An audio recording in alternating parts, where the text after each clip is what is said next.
Myanmar, যা পূর্বে Burma নামে পরিচিত ছিল, দক্ষিণ পূর্ব এশিয়ার মানচিত্রের দিকে তাকালে আমরা এমন এক দেশ দেখতে পাই যা তার সোনালী প্যাগোডা, হাজার বছরের প্রাচীন ইতিহাস এবং একই সাথে দীর্ঘদিনের রাজনৈতিক সংঘাতের জন্য বিশ্বজুড়ে পরিচিত।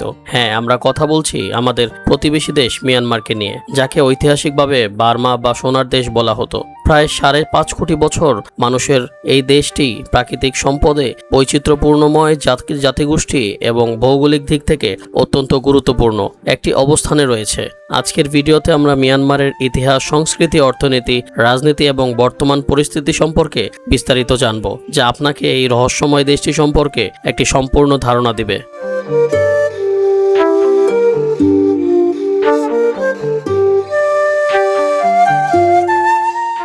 মিয়ানমার দক্ষিণ পূর্ব এশিয়ার দ্বিতীয় বৃহত্তম দেশ। এর পশ্চিমে রয়েছে বাংলাদেশ, ভারত, উত্তরে চীন এবং পূর্বে লাওস ও থাইল্যান্ড। দক্ষিণে রয়েছে আন্দামান সাগর ও বেঙ্গল বা বঙ্গোপসাগর। দেশটির ভৌগোলিক অবস্থান একে এশিয়ার একটি ভূরাজনৈতিক কেন্দ্রবিন্দুতে পরিণত করেছে। 1989 সাল পর্যন্ত এই দেশটিকে বিশ্ব বার্মা নামে পরিচিত। তৎকালীন সামরিক সরকার দেশের নাম পরিবর্তন করে মিয়ানমার রাখে এবং রাজধানী ইয়াঙ্গুনের নাম পরিবর্তন করা হয়। পরবর্তীতে 2005 সালে সম্পূর্ণ পরিকল্পিতভাবে দেশের একদম কেন্দ্রস্থলে নেপিডো নামে একটি নতুন শহর তৈরি করে সেখানে রাজধানী স্থানান্তর করা হয়। মিয়ানমারের ইতিহাস অত্যন্ত প্রাচীন এবং গৌরবময়।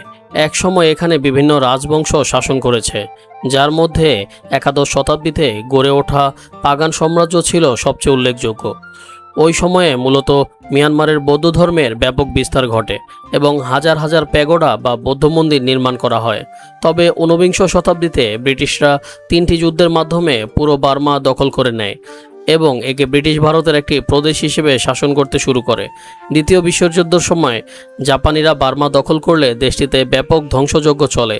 অবশেষে 1948 সালের 4 জানুয়ারি জেনারেল আং সান, যাকে মিয়ানমারের জাতির জনক বলা হয়, এর নেতৃত্বে বার্মা ব্রিটিশ শাসন থেকে স্বাধীনতা লাভ করে।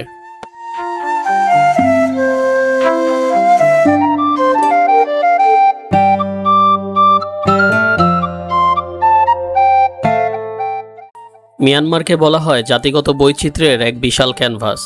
দেশটিতে সরকারিভাবে 135টি ক্ষুদ্র নৃগোষ্ঠী বা জাতিসত্তাকে স্বীকৃতি দেওয়া হয়েছে।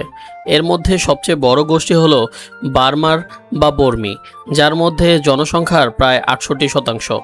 এছাড়া শান, কারেন, রাখাইন, চীন, মন এবং কাচিনদের মতো বড় বড় জাতিগোষ্ঠী রয়েছে। এই বৈচিত্র্যের কারণে মিয়ানমারের সংস্কৃতি অত্যন্ত সমৃদ্ধ। এখানকার মানুষের প্রধান পোশাক হলো লুঙ্গি, যা পুরুষ ও নারী উভয়ই পরে, এবং নারীরা ত্বকের সুরক্ষার জন্য থানাকা নামের এক ধরনের ঐতিহ্যবাহী গাছের ছালের পেস্ট মুখে ব্যবহার করেন।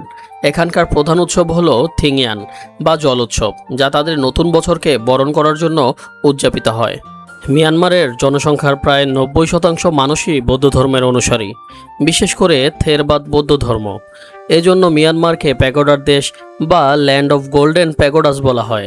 ইয়াঙ্গুনের সোয়েডাগন প্যাগোডা পৃথিবীর অন্যতম পবিত্র এবং বিখ্যাত বৌদ্ধ মন্দির, যা খাঁটি সোনা দিয়ে মোড়ানো।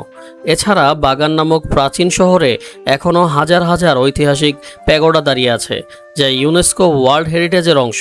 বৌদ্ধ ধর্ম ছাড়াও এখানে অল্প সংখ্যক খ্রিস্টান, মুসলিম এবং হিন্দু ধর্মাবলম্বী মানুষ বসবাস করেন। তবে এই ধর্মীয় ও জাতিগত বৈচিত্র্যই আবার দেশটির অন্যতম বড় সংকটের কারণ হয়ে দাঁড়িয়েছে।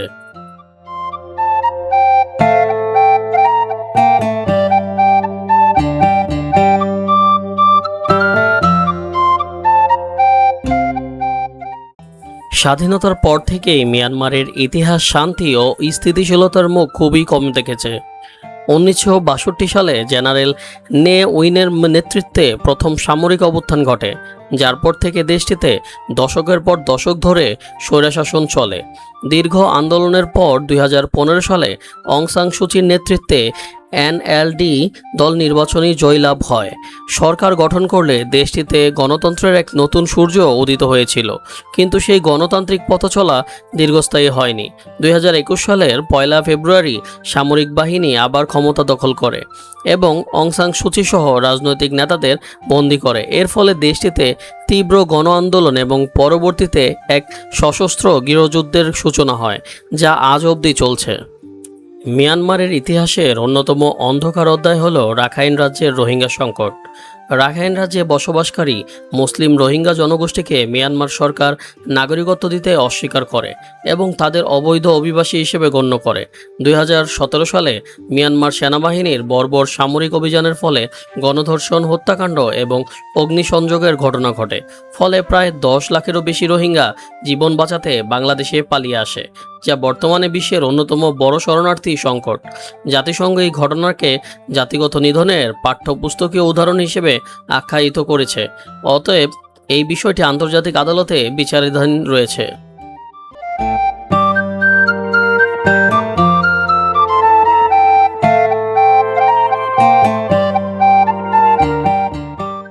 ভৌগোলিক ও প্রাকৃতিক দিক থেকে মিয়ানমার অত্যন্ত ধনী একটি দেশ। এখানে রয়েছে বিপুল পরিমাণ খনিজ সম্পদ, যার মধ্যে বিশ্বসেরা মানের রুবি বা চুনি, নীলকান্তমণি এবং জেড বা সবুজ পাথর পাওয়া যায়। এছাড়া দেশটি সেগুন কাঠ এবং প্রাকৃতিক গ্যাসের এক বিশাল উৎস। মিয়ানমারের অর্থনীতি মূলত কৃষি প্রধান। এখানকার উর্বর ইরাবতী নদীর অববাহিকায় প্রচুর পরিমাণে ধান চাষ হয়, যার কারণে এক সময় বার্মাকে এশিয়া চালের ঝুড়ি বলা হতো। তবে দীর্ঘদিনের সামরিক শাসন, আন্তর্জাতিক নিষেধাজ্ঞা, দুর্নীতি ও বর্তমান গৃহযুদ্ধের কারণে দেশটির অর্থনৈতিক অবস্থা অত্যন্ত নাজুক এবং সাধারণ মানুষের চরম দারিদ্র্যের মধ্যে দিন কাটছে। বিশ্বের দরবারে মিয়ানমার আজ একদিকে যেমন তার সোনালী সংস্কৃতির জন্য প্রশংসিত, অন্যদিকে মানবাধিকার লঙ্ঘন এবং গৃহযুদ্ধের জন্য সমালোচিত। আমরা আশা করতে পারি অদূর ভবিষ্যতে এই সুন্দর দেশটির মানুষ জাতি ধর্ম নির্বিশেষে তাদের অধিকার ফিরে পাবে এবং মিয়ানমারের আবারও স্থায়ী শান্তি ও গণতন্ত্র ফিরে আসবে। তো বন্ধুরা, কেমন লাগলো আজকের ভিডিওটি? যদি ভিডিওটি ভালো লাগে লাইক করুন, শেয়ার দিন এবং কমেন্ট করে পাশে থাকুন। ধন্যবাদ।